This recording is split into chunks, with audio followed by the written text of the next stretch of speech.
오늘 우리에게 주시는 하나님 아버지의 말씀은 고린도전서 5장 1절에서 5절까지입니다.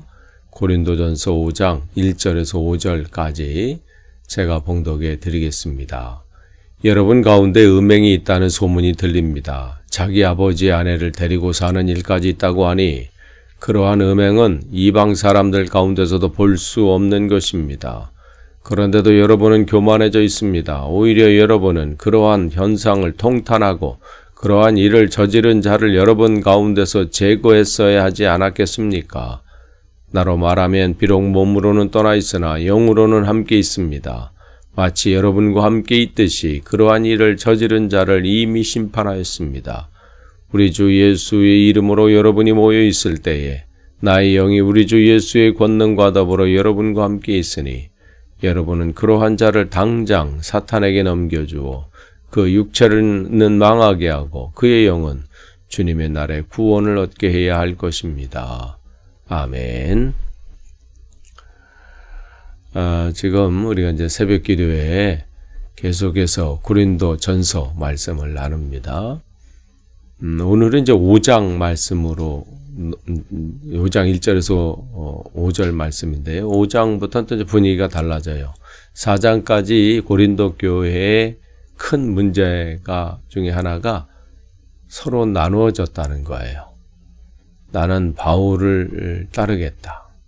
바울을 추종하는 사람들, 또 바울의 그 다음 담임이었던 아볼로를 추종하는 사람들, 또 베드로를 추종하는 사람들, 또 그도저도 아니면 그냥 뭉뚱그려서 우리는 그리스도파다.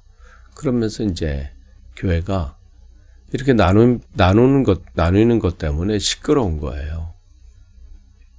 그러니까 바울이 그 소식을 듣고 바울이 이 교회를 세운 교회인데 떠난 이후에 그리고 또 오래 마흔 시간이 한참 시간이 걸린 것도 아닌데도 지금 교회 안에 이러한 것 때문에 교회가 더 확장될 수 있는데 복음에 참여하는 교회가 되어야 되는데 지금 그렇지 못한 현상들이 나타나는 것을 보고 그대로 있어서는 안 되겠다 하면서 이 고린도 교회에 편지를 보내는 것이죠. 당장은 지금 바울이 오고 싶은 마음은 있지만 또 상황이 그렇지 못해서 에베소 지금 이 고린도 이 지금의 이제 튀르키예죠. 거기에 에베소 지역에 머물면서 지금 편지를 보내고 있고 어제 말씀 본 것처럼 자기가 정말 아들처럼 생각하는 이제 디모데를 이제 보내려고 계획을 세우고 있지요. 두 번째 지금 이 교회의 문제가 뭐냐면 음행을 이 교회가 방치한다는 것이죠. 그러니까 그 안에 지금 이 고린도 이 지역이 그 항구 도시면서 굉장히 무역이 성행한 도시예요. 그러다 보니까 퇴폐적이고 또 그러한 문화들이 그냥 이쪽 지역에 마치 그냥 그 일상인 것처럼 벌어지는 그러한 지역이었어요. 1700년 중반에 존 웨슬리 목사님 그 당시에 브리스톨도 그러한 지역 중에 또 하나였죠. 우리 영국의 그 브리스톨. 그러니까 그러한 가운데 일부 또 교인들은 우리는 예수 그리스도로 인해서 구원을 받았기 때문에 아니 육체가 어떻게 더럽혀지거나 어떠한 상황 가운데 그냥 내던진다고 해도 아무 문제가 되지 않는다. 이미 구원받았기 때문에 우리의 몸은 이건 아무것도 아닌 것이다. 이렇게 얘기를 하면서 이 성적인 이 죄들이 지금 교회 안까지 침투하게 된 거예요. 그러니까 무방비 상태에 있는 것처럼 보여요. 그리고 그거에 대해서 저지른 심지어 오늘 이제 1절에 보면 이제 근친 상간인 거잖아요. 자기 이제 새 어머니를 또 같이 살고 있고 그러한 일들이 일어난 것에 대해서 또 교회는 그냥 또 방치하고 무관심하고 마치 그냥 아무것도 아닌 것처럼 그 문제에 대해서 거론도 하지 않고 뭐 이러한 상황이 돼버렸어요. 왜 이런 일들이 일어날까? 뭐 여러 가지로 생각해 볼 수 있어요. 뭐 이 음행한 일들이 별거 아니다. 저거는 별거 아니다. 뭐 이런 생각하는 사람들도 있을 수 있죠. 그 당시 이 문화가 이 고린도 지역에 있는 이 아프로디테 신전 거기서 이 많은 음행한 일들이 일어나고 그것이 또 이제 신에게 드려지는 또 한 방법이기도 하고, 그러니까 그런 데서 오염이 돼서 교회 이제 다니는 그런 사람들조차도 그냥 이런 건 문화 아니냐, 뭐 이 정도까지 뭐 하냐, 뭐 이렇게 생각할 수도 있고요. 뭐 남들도 다 뭐 그렇게 살고 하는데 뭐 이렇게 생각할 수도 있고, 또 또 어떤 면에서는 지금 이런 음행을 저지른 사람이 교회에 상당한 권력을 가졌거나 영향력을 끼치는 사람, 또 그를 추종하는 사람들이 많을 수도 있죠. 괜히 저 사람 이야기를 꺼냈다가 교회에 또 분란만 일어나고, 또 어떠한 그 힘이 이 사람에게 힘이 있는데 괜히 얘기했다가 우리가 손해 보는 것은 아닌가. 그리고 또 그를 따르는 사람들이 또 많은데, 그래서 내치지도 못하고 이러지도 못하고 속만 또 끙끙 마음만 지금 뭐 앓는 그런 상황일 수 있지요. 단호할 땐 단호해야 되는데 우리가 그러지 못할 때가 있어요. 그리고 그 때를 또 놓칠 수도 있어요. 그때 바로 그 문제가 있었을 때 치리한다거나 아니면 그 문제에 대해서 공론화하고 또 했어야 되는데 이미 또 그 시기를 놓칠 수도 있지요. 그러니까 그 상황을 지금 본 바울이 왜 그것을, 그러니까 그 부분을 이제 교만해졌다 이렇게 얘기해 주는 거예요. 그러니까 하나님의 말씀 안에 모든 것을 비추고 그때 이 말씀으로 치리할 것은 치리하고 권면할 것은 권면하고 해야 되는데, 그 부분들을 어떻게 자기들이 판단하고 선택하고 결정해버리는, 결국은 하나님의 뜻보다는 자기들의 이익이 더 중요하게 되는 거죠. 이러한 부분들 때문에 오히려 통탄하고 그 부분에 대해서 이런 일들을 행한 사람에 대해서 감싸고 뭐 옹호하는 것이 아니라 잘못된 것은 잘못됐다고 얘기하고, 이러다가 교회가 완전히 쪼개지면 어떻게 되나, 이렇게 했다가 저 사람이 막강한 권력도 있고 그를 따르는 사람이 많은데 이러다가 교회가 나누어지고 또 그를 따르는 사람 때문에 다 흩어지면 어떻게 되나, 인간적으로 이제 판단하고 생각하는 거겠죠. 어느 것이 가장 유리할까? 그러니까 우물쭈물하다가 타이밍, 시간을 놓치고, 또 그런 타이밍을 놓친다 보니까 주변 사람들이 어떻게 해요? 또 교회 안 다니는 사람들이 저 고린도 교회를 봐라. 저렇게 지금 저 교회 다니는 사람이나 안 다니는 사람이나 뭐가 다르냐? 오히려 더하지 않냐? 이러한 지금 손가락질을 받고 있는 그 소문이 지금 멀리 떨어져 있는 바울에까지 지금 들린 거죠. 그러니까 왜 그걸 제거했어야 되는데 그 문제에 대해서 우리가 몸에 뭐 악성 종양이 있든 아니면 뭐 문제 하다 보면 또 어떠한 문제가 있으면 그걸 제거하려고 하잖아요. 고름이 이렇게 차 있는데 그냥 방치하나요? 아프더라도 고름을 짜내야 되잖아요. 뭐 가시가 박힌 것 하나도 우리가 그걸 제거하려고 하잖아요. 그런데 지금 바울이 볼 때 왜 이 고린도 교회가 이 부분에 대해서 단호하지 못하는지, 이 부분을 지금 너무 안타까운 거예요.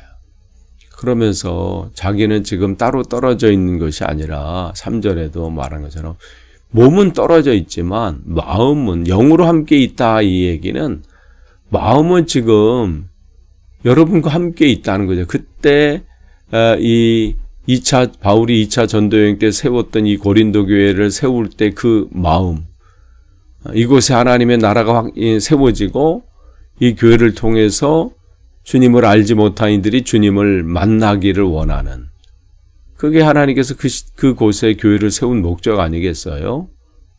하나님의 말씀으로 그들이 온전히 세워지고 또 그 선한 영향력으로 그곳이 변화되는, 그런 지금 고린도 교회가 그렇지 못하다는 거죠. 근데 바울은 내가 그 마음을 가지고 시작을 했고, 또한 고린도 교회를 향한 그 마음은 지금 몸은 떨어져 있지만 여전히 똑같다는 거죠. 그렇기 때문에 그 교회가 잘못되는 것에 대해서 너무 안타까운 거예요. 그 교회가 저렇게 무너져서는 안 되고 저렇게 잘못된 것을 그냥 방치해서는 안 된다는 거죠. 내가 지금 그곳에 있었다면 나는 이미 그 한 사람들을 심판했습니다. 분명하게 말을 했을 겁니다. 그러면서 지금 바울은 죄에 대해서는 분명히 단죄하고 잘못된 것에 대해서는 바로 잡아야 된다고 얘기를 하는 것이죠. 그런 부분들이 있어요.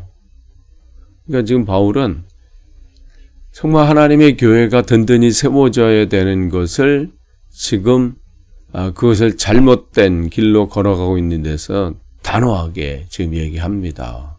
그러면서 5절에 보면 여러분은 그러한 자랄이라고 하는 것은 지금 음행한 죄를 지은 사람이에요. 이건 너무 타협하거나 무슨 그냥 한번 봐주거나 이런 부분이 아니라는 거죠. 교회 더 중요한 일들을 하는데 이게 계속해서 걸림돌이 된다는 거죠. 당장 사탄에게 넘겨줘. 사탄에게 넘겨준다는 것은 어디다 하게 그런 부분이 아니라 이 시대에 가장 특별히 이제 이 유대교회에서도 마찬가지고 지금 교회를 시작하는 이곳에서 가장 큰 게 뭐냐면 출교였어요. 출교. 교회에서 나가게 하는 것. 근데 바울은 이 정도까지 해야 된다는 거죠.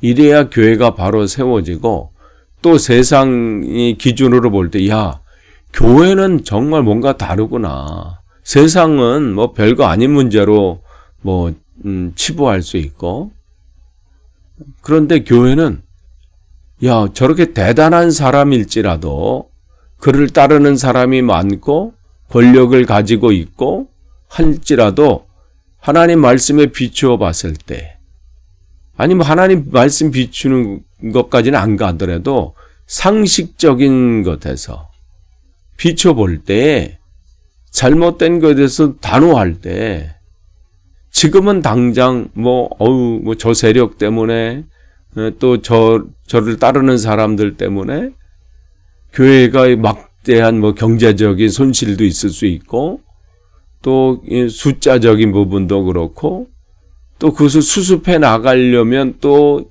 여러 가지 골치 아픈 일들, 또 수고해야 될 일들이 많다 할지라도 하나님이 보실 때 이 부분은 반드시 정리해야 되고 점검해야 된다고 할 때는 단호해야 된다는 거죠.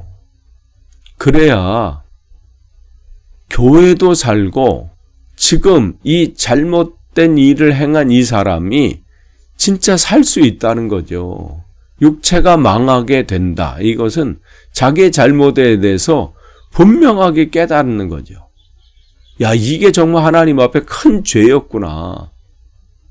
그런데 주변에서 이건 괜찮아요. 저 사람들이 너무 또 그냥 민감하게 반응한 거라 이게 무슨 그렇게 큰 죄는 아닙니다. 그렇게 해서 이 사람조차도 그런가 보다. 남들이 다 자기를 옹호하고 또 자기를 또 지지해주고 여전히 지지해주고 그러니까 잘못이 아닌 것처럼 느껴지는 거예요. 그런데 그것은 결국 그 사람을 망하게 하는 거죠. 결국 그 사람을 진짜 사탄에게 넘겨주게 되는 거예요. 그런데 정말 분명하게 그 사람을 정신 차리게 함으로써 이게 정말 하나님 앞에 잘못된 거구나. 내가 이대로 살다가는 진짜 망하는 거구나. 그렇게 정말 처절하게 자기를 되돌아보고 회개할 때 비로소 그가 어떻게 해요? 새롭게 되는 것이죠. 그러니까 주님의 날에 구원을 얻게 된다. 그러니까 구원을 잃어버리지 않도록 그렇게 해야 되는데 고린도 교회 아무도 그 사람에 대해서 그 잘못한 부분에 대해서 아무도 이야기하는 사람이 없는 거예요. 그러니까 그런 면에선 이 사람이 그 교회 안에서 얼마나 큰 위치에 있는지를 알 수 있을 것 같아요. 또한 교회 안에 그를 따르는 사람들도 많았던 것 같지요. 그러니까 지금 그것을 본 바울이 너무 안타까운 거야. 그러니까 이게 이 분쟁, 했던 서로 나는 바울파다, 아볼로파다, 베드로파다, 이것과 이 문제가 떨어져 있는 게 아니에요. 함께 있는 거죠. 그러니 밖에서 보는 사람들이 볼 때 교회가 저 모양이니 가고 싶은 마음이 있겠어요? 오히려 반감을 세우고 누가 뭐라고 전하면 너나 잘하세요 이렇게 얘기하지 않겠어요? 이건 우리를 점검해 봐야 돼요. 우리 교회는 어떻습니까? 아니면 우리 교회까지 갈 건 없어요. 나 자신은 지금 어떻습니까? 세상 사람들이 나를 볼 때 어떠한 모습으로 봅니까? 내가 온전히 세워질 때 하나님의 나라가 확장이 되고요. 내가 온전히 서는 것부터가 선교입니다. 내가 온전히 서는 것부터가 전도예요. 말에 있지 않습니다. 하나님의 나라는 능력에 있어요. 오늘도 여러분 주님의 은혜로 온전히 세워져서 우리를 통해서 하나님의 나라가 확장되는 귀한 하루 또 되시기를 축복합니다. 기도하겠습니다. 하나님, 나는 하나님 말씀 앞에 단호합니까? 내 생각과 내 행동과 내 삶의 모습이 주님 보시기에 아름답습니까? 우리 교회는 어떻습니까?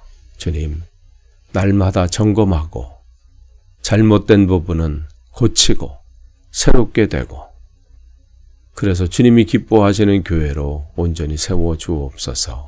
예수님의 이름으로 기도합니다. 아멘.